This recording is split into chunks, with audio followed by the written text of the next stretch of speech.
My ex-wife left us once. Now she's back and my son is walking away with her. Elise and I met in college. I was studying finance, she was in communications. We dated, got married at 25, and back then, she was different. She was family-oriented, supportive, and genuinely excited when I started my contracting business. My father was a big help with my first contracts, and Elise's steady job at a local PR firm kept us afloat. Then Jason was born, and Elise took a year off to be with him. At first, it seemed like she was happy with her choice, but a few years later, she started hinting that she felt left behind. When my business took off, I encouraged her to pursue her career dreams. I covered things at home when she attended networking events, but soon, she became resentful of our small town, saying it was holding her back. Her college friends were moving up in big companies, and she felt trapped. I tried to be supportive, but it felt like nothing I did was enough. Things escalated when she got an offer in California, a high-paying position she'd always dreamed of. But it meant uprooting everything. I'd built my business here, Jason was settled, he had friends, a baseball team, and our life was here. When I told Elise I didn't want to move, she accused me of being threatened by her success. She accepted the job without telling me, gave me an ultimatum to go with her, or she'd go alone. I refused, so she packed her bags and left. The first year after she left was tough. Jason would cry at night, waiting for her to visit, but she'd often cancel last minute. I did my best to be there for him, attending every game and school event, trying to keep things normal. My mom and sister were a huge help, and over time, Jason started to heal. But I found out he's been secretly seeing Elise for months. I borrowed his phone to look up a number and saw messages, photos, all of them meeting up in secret. She'd been poisoning his mind, convincing him I drove her away because I was insecure and controlling. Jason confronted me, saying I'd been controlling his life just like hers. He told me he'd applied to California colleges with her help, and she'd promised to cover all his expenses. I lost my temper and told him if he wanted to leave so badly, just go. He stormed out, went to my mom's place. She called to say I was being too harsh, but I don't think so. They conspired behind my back, made me out to be the villain when I was just trying to keep our family stable. It's been a couple of weeks since I last spoke with Jason, and things have only gotten messy. He's still staying at my mom's, and while I asked her to let him sort this out alone, she surprised me by saying Elise was coming to town to help him. I assumed she'd stay at a hotel, but instead, she moved right into my mom's guest room. My own mother, who witnessed the pain Jason and I went through after Elise left, welcomed her with open arms, as if nothing had happened. Then my sister, Carla, stopped by yesterday with more unsettling news. She kept in touch with Elise on social media, and apparently, Elise had planned this reunion for almost a year. When her company opened a branch in Seattle, Elise saw it as her chance to reconnect with Jason, but waited until he was ready to leave me. Carla even showed me screenshots of their conversations, where Elise filled Jason's mind with dreams of life in California or Seattle, far from the small-town life, holding him back. The manipulation went deeper than I'd realized. Elise bought him expensive gifts, an iPhone, designer clothes, and even a car now parked in my mom's driveway.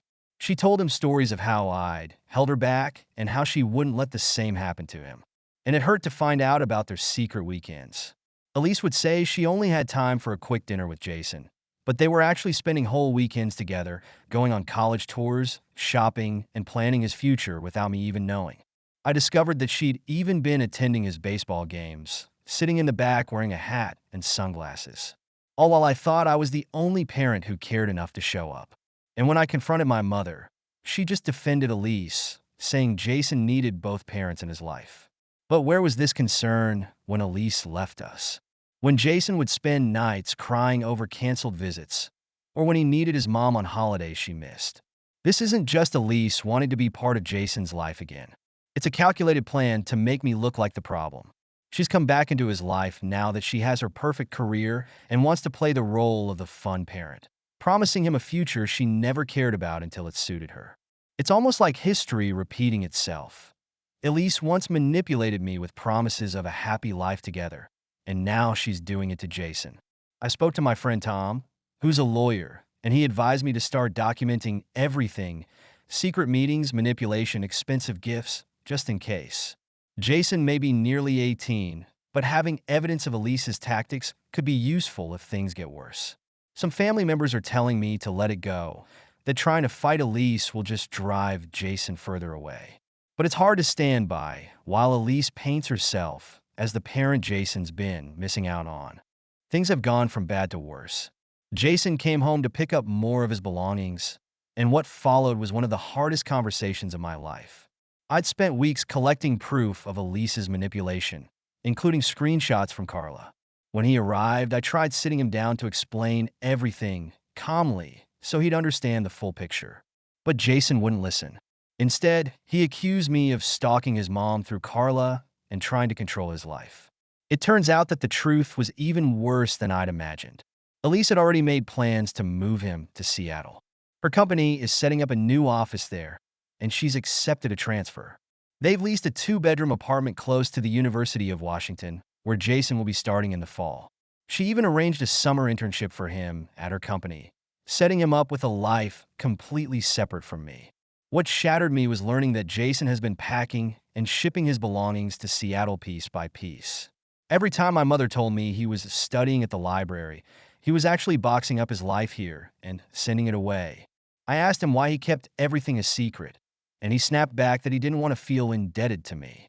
When I reminded him that I'd been saving for his college fund since he was born, he told me he didn't want any of it. After he left, my mother stopped by, trying to smooth things over. She said I should see this as a phase, that teenagers often drift toward one parent. But this isn't just a phase. This is Elise's calculated plan to push me out of Jason's life. I told my business partner, Dave, about the idea of opening a branch in Seattle, maybe moving there myself to stay close. But he reminded me of my commitments here, the business, my employees, my family who depend on me. And honestly, Jason made it clear he doesn't want me interfering in his new life. The betrayal from all sides is overwhelming, especially knowing my own mother helped enable all this. She even admitted that she knew about Jason's Seattle plans months ago, but stayed quiet, thinking I'd overreact. Some family friends suggested family counseling, but what's the point? Elise has already taken everything she wanted, her career, my son, and left me looking like the bitter ex who can't move on. 3 months have passed, and last week was Jason's graduation. I debated whether to go, but my mom insisted I should be there, for the future if nothing else. Sitting in the back, I watched Elise, dressed to the nines, proudly sitting front row with my mom at her side. After the ceremony, they threw a big party at my mom's house. I wasn't invited, but my sister Carla, who went out of family duty, told me all about it later. Jason's speech at graduation stung the most. He was valedictorian and thanked his mom for teaching him to dream big and showing him a life beyond the small town limits.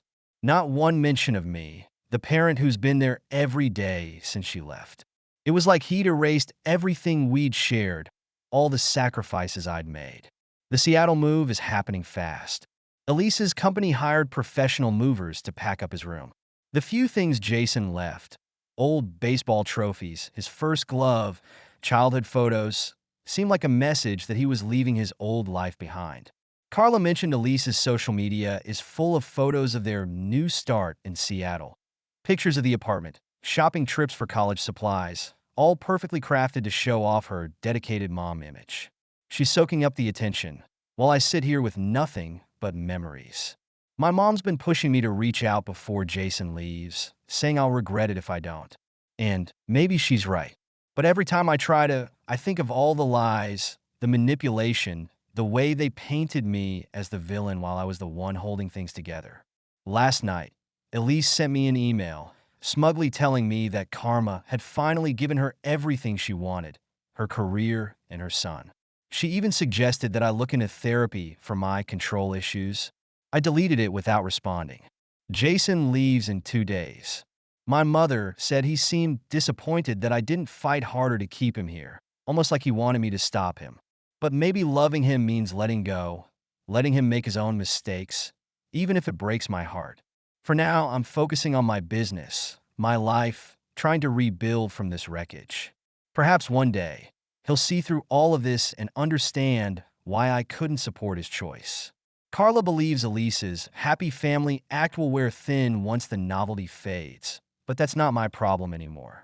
I realized the hard way that you can't protect someone from the consequences of their own choices.